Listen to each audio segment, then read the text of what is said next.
जय श्री कृष्ण मित्रों, आज આપણે બનાવીશું રેસ્ટોરન્ટમાં જે રીતે મળતા હોય છે એકદમ છૂટા છૂટા દાણાવાળા મટર પુલાવની રેસીપી।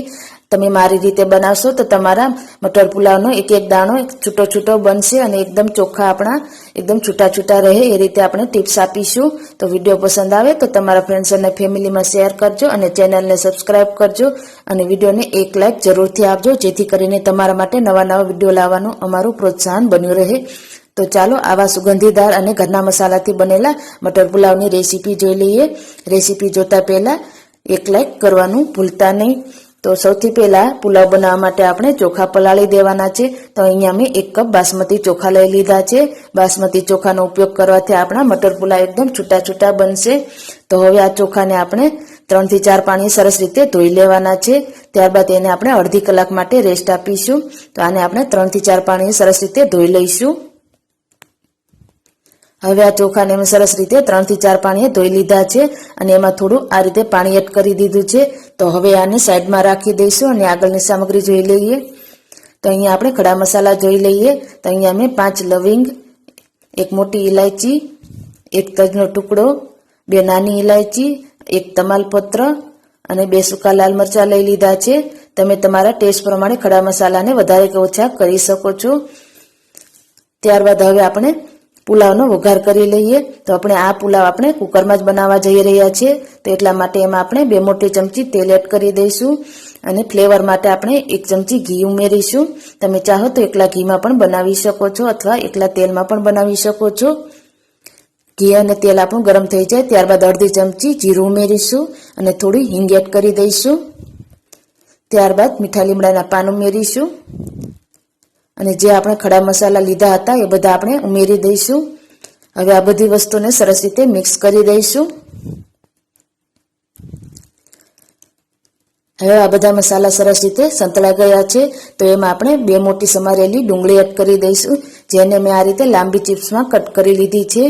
હવે આ ડુંગળીને આપણે એકદમ ગોલ્ડન સોનેરી કલરની થઈ જાય ત્યાં સુધી સાંતળી લેવાની છે। તો એના માટે આપણે ચપટી મીઠું એડ કરી દઈશું જેથી કરીને આપણી ડુંગળી જલ્દીથી गोल्डन कलर आवी जाए ने एकदम सोनेरी कलर नी थई जाए।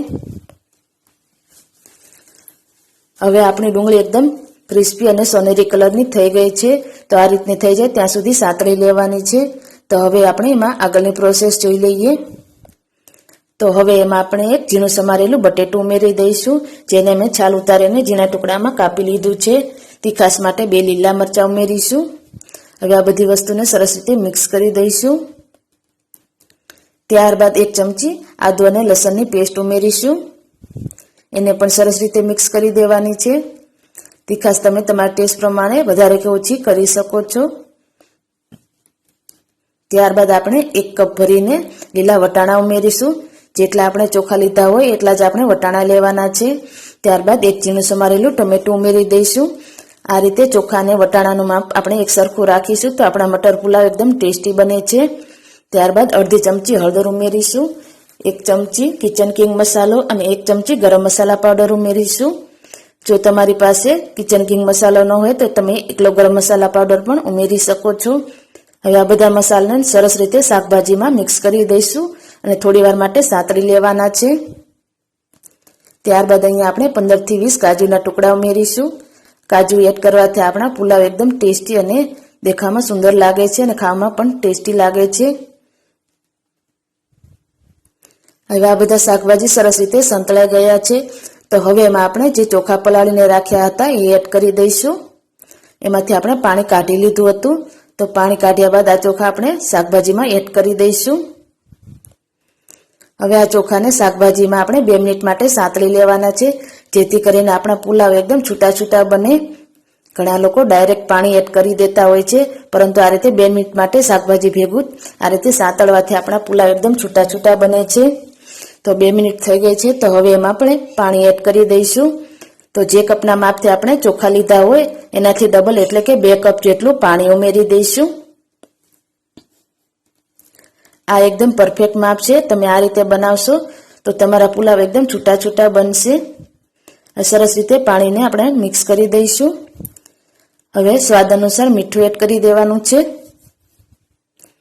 त्यारबाद अर्धा લીંબુનો રસ અને अर्धी चमची जेटली खांड एड करी दईशुं। આ રીતે લીંબુનો રસ ઉમેરવાથી આપણા પુલાવ એકદમ છૂટા છૂટા બને છે અને ટેસ્ટ પણ સરસ આવે છે. ફરીથી એકવાર મિક્સ કરી દઈશું. તો હવે આપણે કુકરનું ઢાંકણ બંધ કરીને આને આપણે 2 થી 3 વિસલ વાગે ત્યાં સુધી ચેડવી લેવાના છે અને ગેસની આંચ આપણે મીડિયમ જ રાખીશું, એકદમ હાઈ ફ્લેમ ઉપર નથી ચેડવવાના. તો હવે આપણા પુલાવ બનીને તૈયાર થઈ ગયા છે. અહીંયા મેં માત્ર 2 વિસલ જ વગાડી છે તો પણ આપણા પુલાવ એકદમ છૂટા છૂટા બનીને સરસ રીતે તૈયાર થઈ ગયા છે. દેખાવામાં જેટલા સુંદર લાગે છે એટલા જ ખાવામાં ટેસ્ટી પણ લાગે છે અને એકદમ છૂટા છૂટા બને છે.